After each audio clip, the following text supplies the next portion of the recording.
As you can see behind me, they're putting leaves and twigs and branches into the orangutans' homes so that when they come back from being outside, they can teach themselves how to make nests.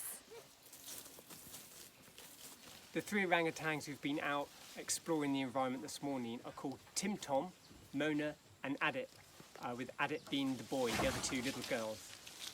And this is one of them here getting a branch into its safe space.